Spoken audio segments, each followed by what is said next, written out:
Hello my fellow adventurers, Tommy's here. Today I'm going to be showing you my electrical and lighting setup when I'm dispersed camping. And if some of you are looking to get started with that, or if you're still camping in campgrounds, maybe primitive ones that don't have electrical hookups, this video might give you some ideas. Of course, those backpackers out there may be looking at this and saying, well, you've got too much junk, too much gear, you don't need all that stuff. And to those people, my hat's off to you. A lot of people could just hang up a hammock and bring a backpack and that's all they need. But for those of us that need a little bit more comfort to home, you need to have a way to power it. The lighting is a great way to not only make the campsite easier to set up in the dark, but it also makes it more comfortable. If you're alone in the woods, it's nice to have some light. So this is what I've got for my power plant. This is a Optima Blue Top marine battery. It's what they call a dual purpose battery. It's not a starting battery.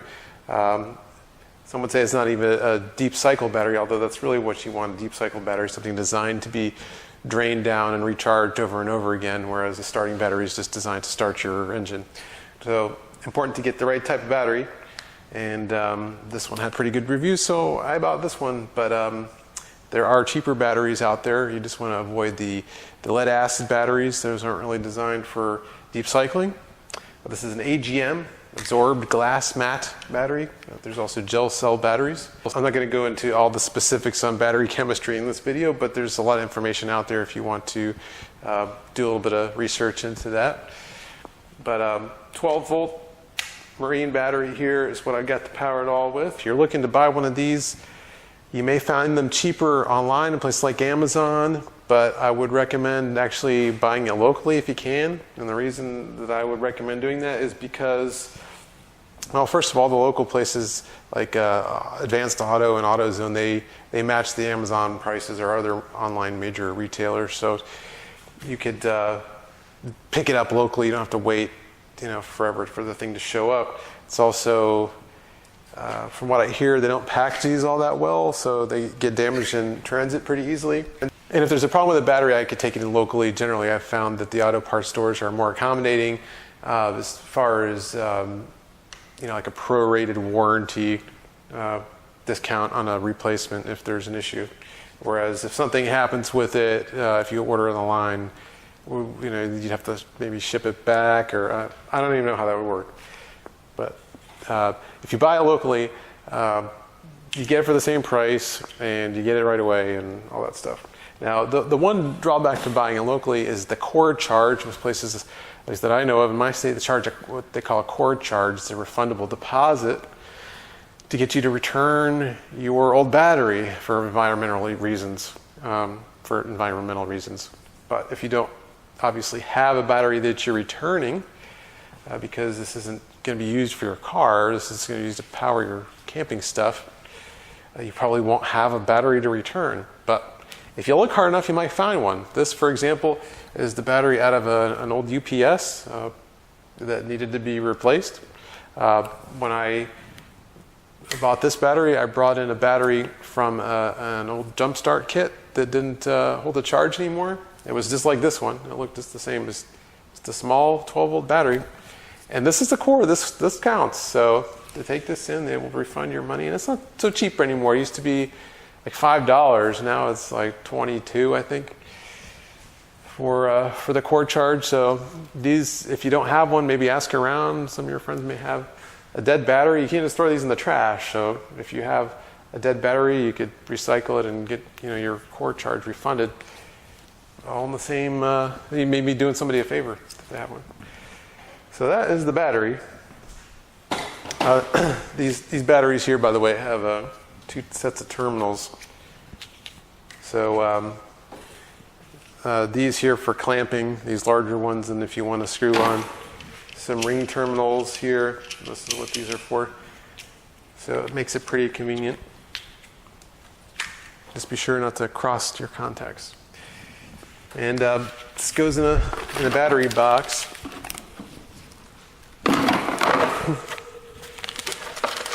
Just to keep kind of clean and dry here. When most people think of campsite lighting, they think of one of these, a kerosene lantern or perhaps a Coleman gas lantern. And you know, these are pretty nostalgic, but the problem is they're big, they're heavy, they're fragile, breakable, they smell.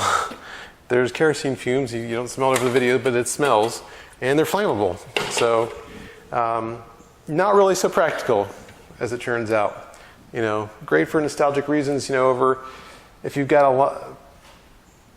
lot of space for it, where it's not going to tip over and set the whole forest on fire, great. But for me, I just tend to avoid these because they're, you know, big, heavy, fragile, flammable.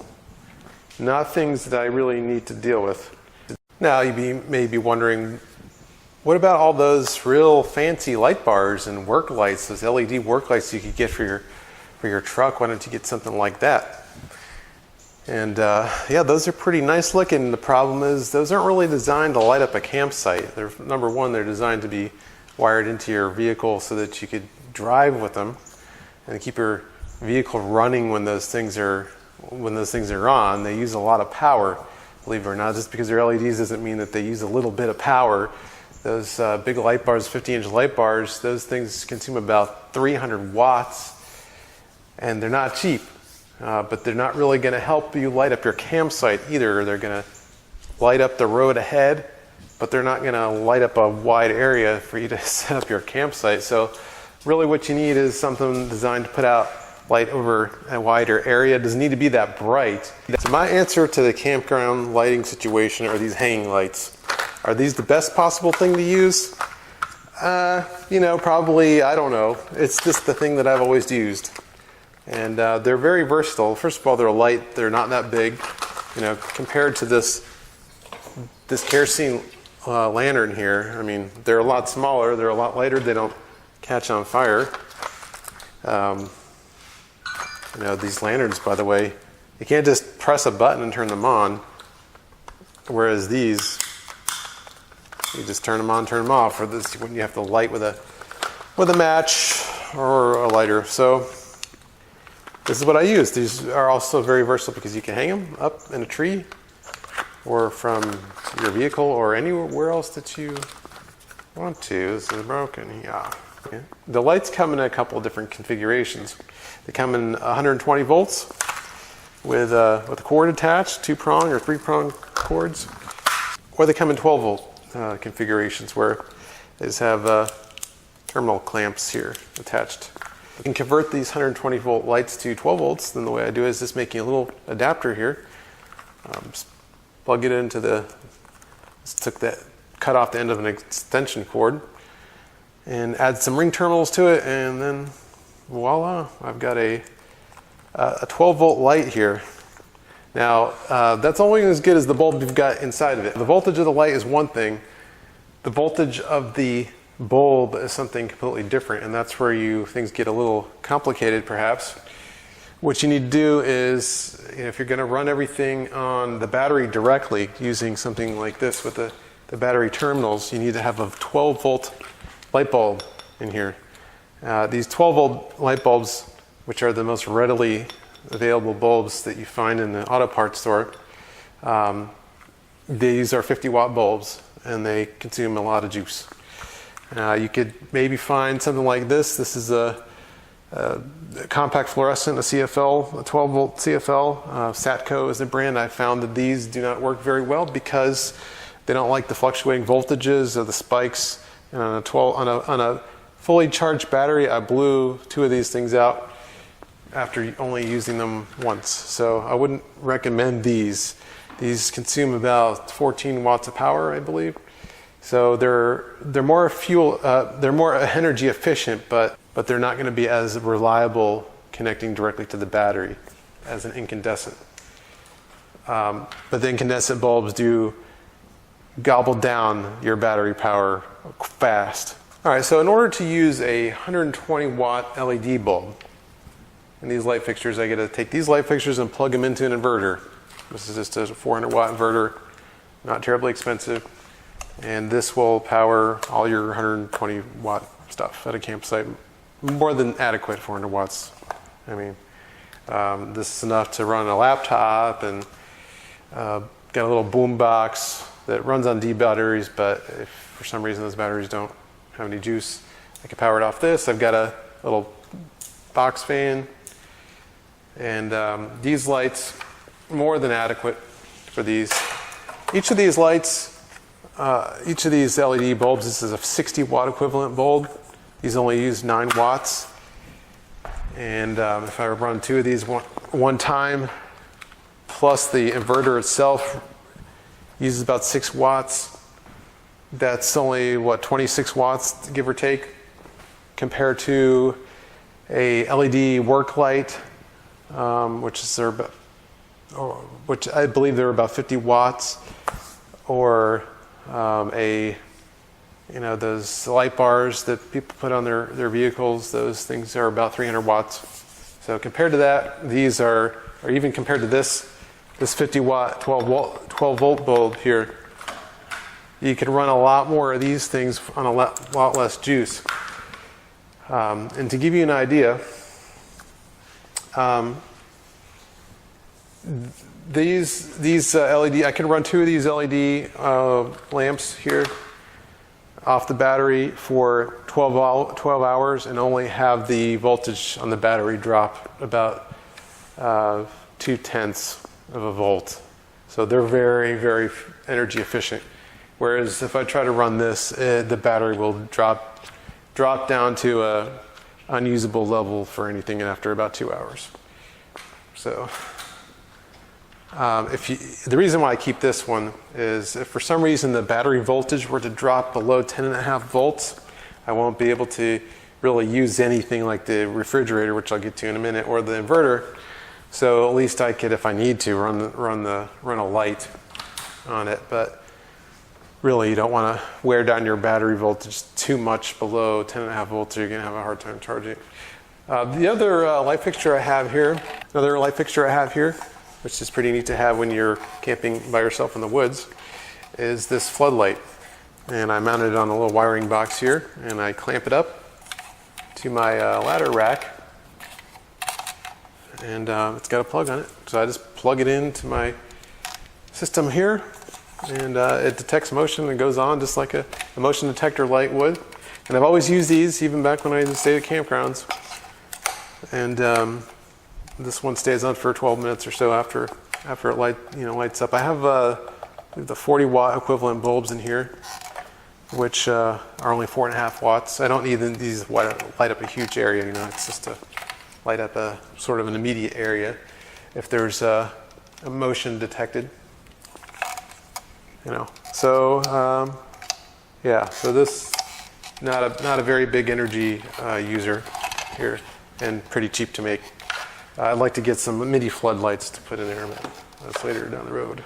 Now the trick to using these properly is not to really just have them focusing on a little area. If you want to light up your campsite, you need to set them back a ways, set them up in the trees, not too terribly far away, maybe about 15-20 feet away, just to spread the light across your campsite better. The closer you have it, the more focus it's going to be, and really, if you're like me and it's always a race against the setting sun, it seems like when I show up and it's dark and I'm trying to get set up, I really need the light over a wider area so you can see what I'm doing. So set it back a ways, set it a little bit higher. That also keeps the bugs away. These attract a lot of insects. So not that any light doesn't, but I used to put those little yellow bulbs in here. But they all draw some insects. Those things are a little bit better, but it doesn't really matter at the end of the day. If you want to use the yellow bulb, use the yellow bulb, but it's going to be so far away that it kind of draws the bugs towards the light away from your immediate area. So keep them far away, spread the light out better. Having a well-lit campsite is something that I love to have. Puts me at a bit of a tactical disadvantage. The Sasquatch could see the campsite if it's all lit up, the zombies, the axe murders, all that stuff could see the campsite all lit up. But on the other hand, there's just something comforting about having a well-lit campsite. It just feels more like home. So I like to have that. The other thing I like to have that's like home is refrigerator. Now this refrigerator is the primary reason why I even have a battery power. Back in the days that I would tolerate campgrounds, I would just plug it in, I would seek out campgrounds that had electrical hookups just because I wanted to use my refrigerator. I like to bring home-cooked meals with me when I'm on the road. And when I'm camping, it saves a lot of time. It's more convenient for me. I know a lot of people like to do, cooking while they're camping. Nothing wrong with that, but I just like to have home-cooked meals in my refrigerator ready to go. So this is a very low-draw appliance here. If I run this refrigerator and nothing but the refrigerator in optimal conditions, maybe ambient temperatures in the 60s and 70s, with opening it maybe once for 30 seconds every meal, I think I did the test, and keeping it out of the sun. This refrigerator would last, I believe it was 57 hours on this full charge of the battery. Now, when you factor in lights into the equation, then that decreases your fridge time. But my memory serves me, I could run the refrigerator and 2 lights for an hour a day, and I'd still get 41 hours out of a full charge. So that's pretty damn good. Primarily what I use the power for is power the fridge, power the lights, to charge laptop and phones and stuff. A lot of that stuff charges while I'm driving, but really the charging of the phones and the tablet is easy. The laptop takes more power, and the refrigerator, if you have no electrical hookups, that's you need a battery. So other types of lights I like to have with me. I have a whole bunch of flashlights. They're nothing here is real elaborate. I mean, all this stuff is pretty easy to come by, pretty cheap. Usually when I show up in the dark, it's nice to have one of these these LED headlight things, and it makes it easy just to pull my gear out of the truck and plug it all in. So there's that. Another thing, I don't have one at the moment to show you, but a spotlight. You sometimes, if you show up in the dark in a spotlight, if you're looking for a campsite, dispersed campsite in the woods, it's nice to be able to see you, to get a kind of idea of what you're looking at here. When you're looking in the woods, it's kind of hard to see what you have to work with. So it's nice to have a spotlight to light it up. I just use a flashlight. I get out and just look at it, but a lot of times you miss things, and by miss things I mean like dead trees hanging over and poison ivy patches and stuff that I've showed up and didn't notice until the next morning. So it's nice to be able to really look at it with a nice bright light. But you don't need a $400 light bar for that. You could use a $10 handheld spotlight. I make a point to bring a lot of cables, at least 2 of everything, and the reason is because these fuses, these all have fuses in them, and if the fuse blows, you don't want to be without power. So I bring a couple different ones. This one here, for example, this is to have a cigarette plug direct to your battery terminals. This one is a cigarette plug to a cigarette plug. It's just a splitter. So I could plug this into that. These are fairly heavy gauge wires. I think these are NOCO. This is a NOCO brand. This is pretty good stuff. That's a nice thick gauge wire. They're fairly well made, and they're sealed and stuff. So I like these. A little bit more expensive than most of the stuff that's out there, but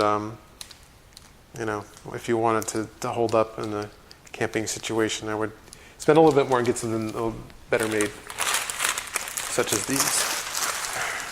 I also use these heavy gauge jumper cables. These are not jumper cables that you would use to start a car battery with. They're more for motorcycles and ATVs. It's not that thick. It's thin enough so that you easily wind it up. And these are only maybe $8 or $10 for a 10-foot, I think it is. And these are just to connect from battery terminal to battery terminal, so or clamps to battery terminals, just to extend it. I got a decent 25-watt extension, outdoor extension cord, and got a power strip here too to be able to plug stuff in. So that's pretty much my, oh yeah, got one of these. This is a battery voltage monitor that plugs into the cigarette plug, and I've compared it to an actual multimeter, and it's pretty accurate. So this is nice to have, just so you don't have to bring along a multimeter. And this plugs into a cigarette lighter plug. It also helps monitor your car batteries. This Walmart. I also have a couple of these. These are just battery powered LED camping lights, and these are decent. You know, they're not going to light up your whole campsite. They're maybe for your tent or your immediate area. I keep a couple of those in here just to light the tent up and maybe the table. But really, these hanging lights and this floodlight are really the trick here. Are there better things to use? You'll have to be the judge there. This is just what I use. I'm not saying it's the best way or the only way. It's just the way I've always done it.